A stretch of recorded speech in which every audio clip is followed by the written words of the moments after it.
Kalika studio Ara.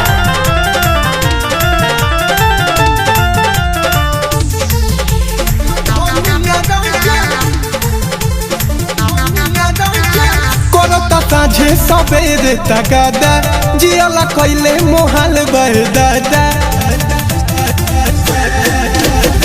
करता साझे सवेरे तगादा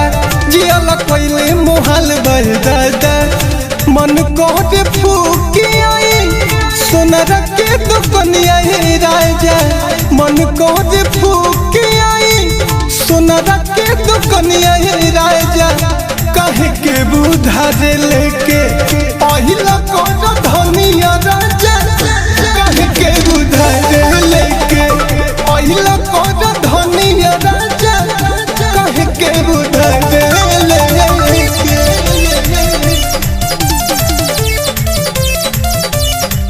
कहे के बुधारे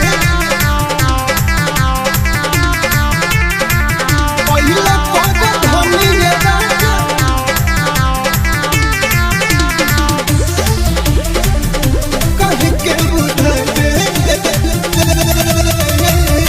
गाँव भर में सबसे बेसी बानी खुबा सूरत करजा में पड़ला के का रहे जरूरत गाँव भर में सबसे बेसी बानी खुबा सूरत करजा में पड़ला के का रहे जरूरत सोनायस चमकत बाटे असही बदनिया राजा सोनायस चमकत बाटे असही बदनिया राजा कहे के बुधारे लेके पहिला कोन धनिया राजा कहे के बुधारे लेके पहिला कोन धनिया राजा कहे के बुधारे लेके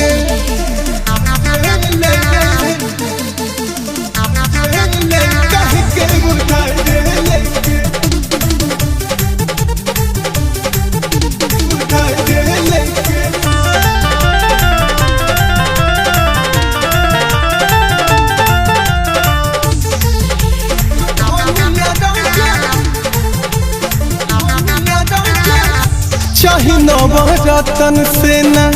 नथिया टिकार हो तू ही आशुतोष बाड़ा सुरहो सिंगार हो चाहिए नील से नथिया टिकार हो तू ही अनुग्रह बाड़ा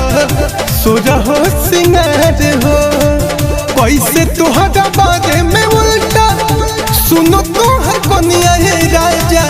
कैसे तुहरा बारे में उल्टा सुनो तुहर कनिया राजा कहे के बुधारे लेके पहिला कोन धनिया राजा